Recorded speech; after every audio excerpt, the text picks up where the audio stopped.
Hello guys! Hello para to sa lahat ng mga Cancer. Cancer, thank you sa inyong lahat. Dito sa lahat ng nanonood sa akin. Maraming salamat.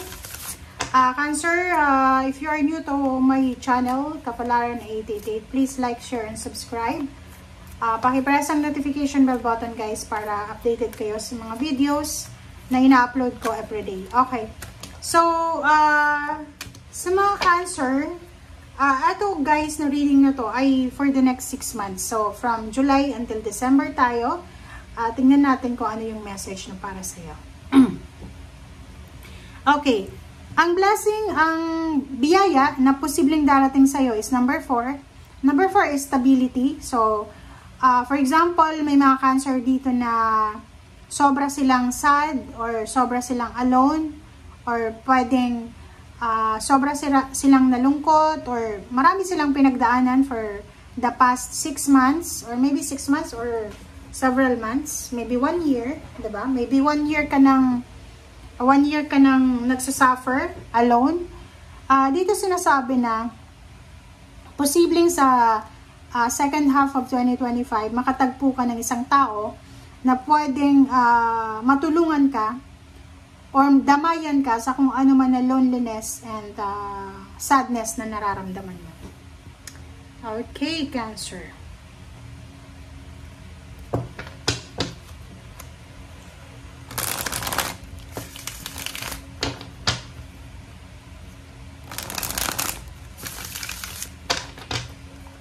Okay.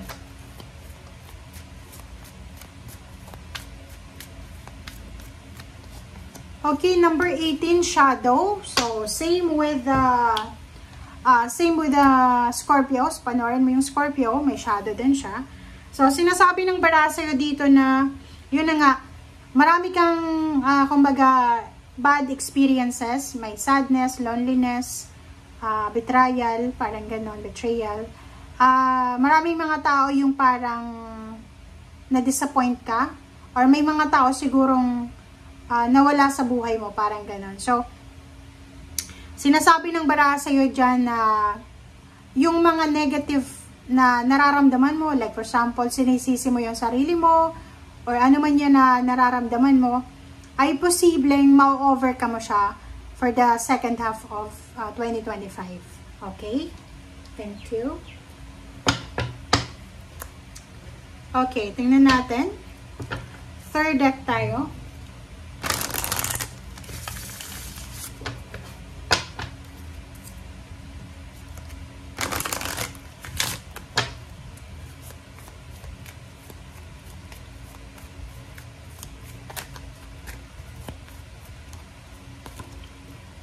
Life purpose. Okay. Life purpose and answers. And dreams. Wow. So, yung third deck mo, sinasabi ng bara sa'yo na, halimbawa, for several months, maybe 1 year ka nang alone, feeling alone, helpless, hopeless, or feeling sad. Sinasabi ng bara sa'yo na simula ngayong July until December, posibleng malalaman mo or maiintindihan mo kung ano yung life purpose mo sa mundo. Kumbaga, yung rason kung bakit ka malungkot ay posibleng ma-overcome mo siya, and then mayroon kang madidiscover sa sarili mo, parang ganun. So, kumbaga, may isip mo na everything happens for a reason. May rason kung bakit nangyari yun sa'yo. May rason kung bakit, kumbaga, maiintindihan mo na wala kang control dito sa mundo. Dreams and answers. So, for the next 6 months din, sinasabi ng bara sa'yo dito na marami kang marirealize na, kumbaga, blessing na pinalampas mo. Kumbaga, parang magiging sobrang grateful ka sa mga blessings mo, but may mga pagkakataon din na medyo manghihinayang ka. Pwedeng manghihinayang ka sa mga decision mo from your past, or marami kang parang maiintindihan na sagot sa yung mga katanungan.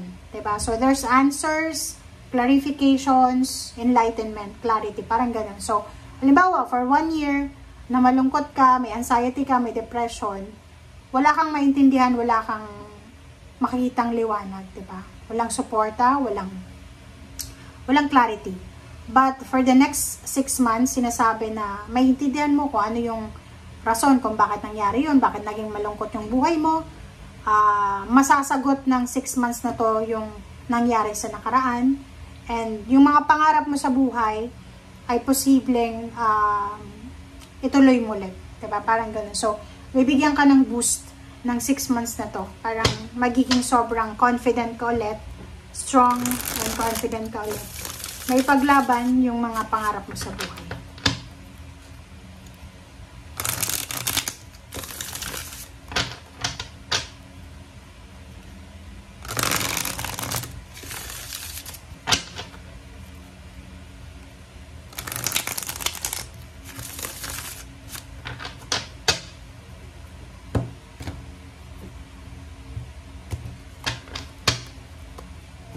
Okay.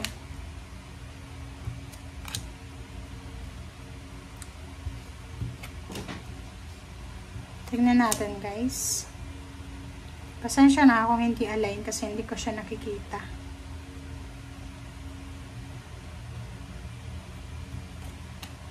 Okay. So, Cancer, kung makikita mo dito, mayroong magandang balita. There's a good news, there's a message, call, chat, email, na pwedeng magdala sa'yo ng peace and harmony. Diba? Yung, like, pinoproblema mo siguro, posibleng makuha mo na. Yun nga, sabi sa'yo dito, may clarification na.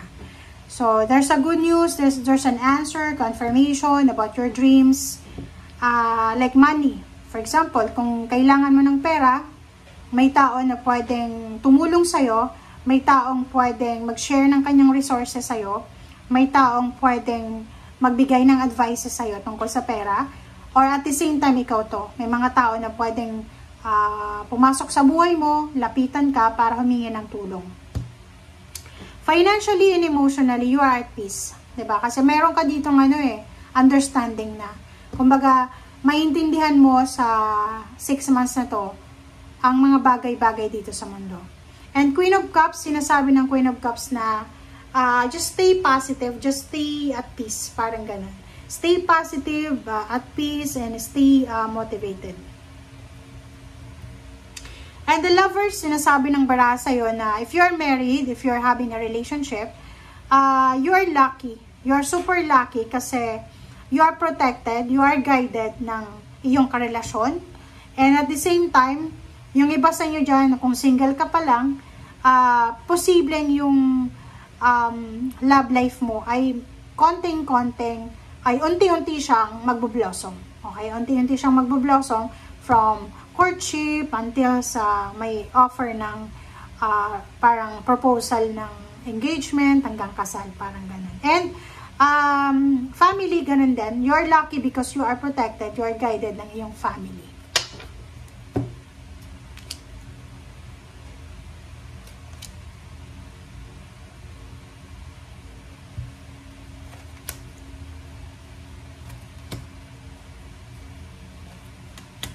Okay, mag-iingat ka lang. Okay? Diba? So, kung makikita mo dito, merong Cancer na naghihintay.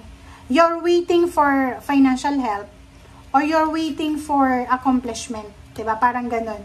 But the problem is, ang nakikita ko sa'yo dito, Cancer, mali yung connection mo eh. Parang, you are connected sa mga taong vampires. Okay, alam mo yung vampires? Yung mga tao na isasak nila yung energy nila. Yung mga tao na isasak yung energy mo. Okay, mag-iingat ka dito eh. Kasi kung iisipin, from here, sinasabi na maraming good news ang darating sa'yo, lalo na emotional and financial. But pagdating dito, meron ditong isang tao na parang tuso. Pwedeng Aries and Leo siya. Or Virgo.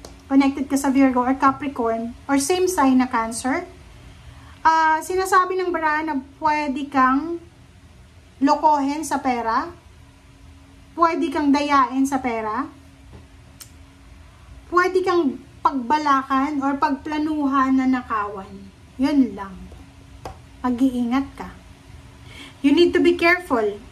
Kasi unang-una, yung Nine of Pentacles dito, sinasabi ng Nine of Pentacles na this is the fruits of your labor. This is your manifestation. Kumbaga, ikaw to eh. Ikaw yung nagpuyat, nagpagod, nag-sacrifice.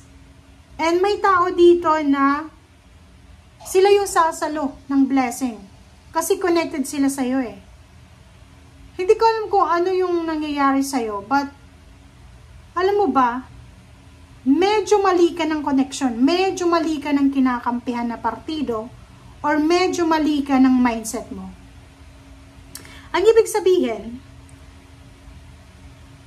may pera ka man or wala, may mga taong nakakonect sa'yo, nakakabit sa'yo, na hindi sila dapat nakakabit sa'yo.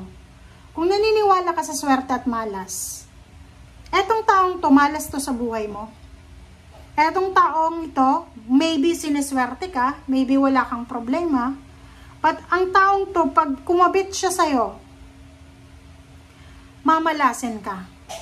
Okay? Sorry ha, pero eto yung energy mo eh. Ang ganda ng readings mo dito, but pagdating sa baba, sinasabi ng bara sa'yo na eto na nga, ang taong ito, uubusin niya yung pera mo eh. Kung may negosyo ka, uubusin niya yan sa pangungutang or sa kung ano pa man. Pagpaplanuhin ka pa, like for example, kung may ibebenta kang ari-arian, siya yung magiging, siya yung magbebenta, mag-aalok, pero yung makukuha mong pera, hindi yun talaga yung 100% na benta.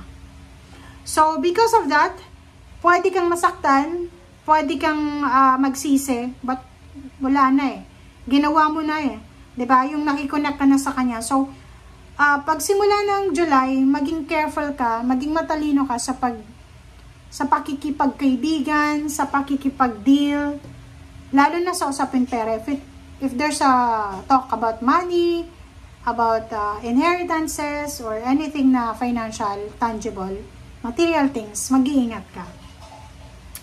And sinasabi ng bara dito na by the end of the year, posibleng naghihintay ka ng pera, naghihintay ka ng tulong, or it's either naghihintay ka ng suporta. Yun lang. Bakit ganon? Kasi ang nakikita ko dito, sobrang ganda eh. May tao dito na willing kang suportahan emotionally and financially. But the problem is, meron ditong tao, ibang tao to, iba siya diyan, iba dito. Etong taong ito, pwede siyang makatulong sa'yo para umunlad ka. Pero yung mga taong to, sila yung, like for example, tingnan mo nako. Six of Pentacles, may tao ditong tutulong sa'yo para maging maayos yung buhay emotional mo. Siya ay magbibigay ng good news sa'yo. Relationship, matutulungan ka niya para masettle yung relationship. Siya ay magiging kakampi mo. Dito iba eh. May pera ka. May makukuha kang pera. It's either may business ka, may sweldo ka. Ang problema, isang tao ang posibleng kakapit sa'yo. Diba? Yung parang kakapit siya na parang, ano bang tawag doon? Parasite ba? Kuhol? Diba? So, kakapit talaga siya sa'yo. And yung purpose niya, yung pagkapit niya sa'yo, hindi maganda. Ang purpose niya is para ubusin kung anong meron ka. And dahil dyan masasaktan ka, pagdating ng end of the year, walang-wala ka na. Kasi inubusan ng taong to. So, para maiwasan mo to, kailangan mong maging matalino. Starting July, maging matalino ka kung sino-sino yung mga taong papapasukin mo sa buhay mo. Kung alam mo na yung taong ito ay may history siya ng panggagancho, loloko or anything, mag-iingat ka. Kasi, yan eh, may pera ka, magkakaroon ka ng pera, uubusin niya, ang matitira sa'yo wala, utang, and mauuwi ka lang sa sadness ulit. Kasi mag-isa ka na eh. Kasi pag wala ka ng pera, wala na siyang makukuha sa'yo, iiwan ka niya. It's either relationship, it's either family members, it's either friends, or katrabaho, or kung sino man siya. Okay? Thank you guys for watching. Bye!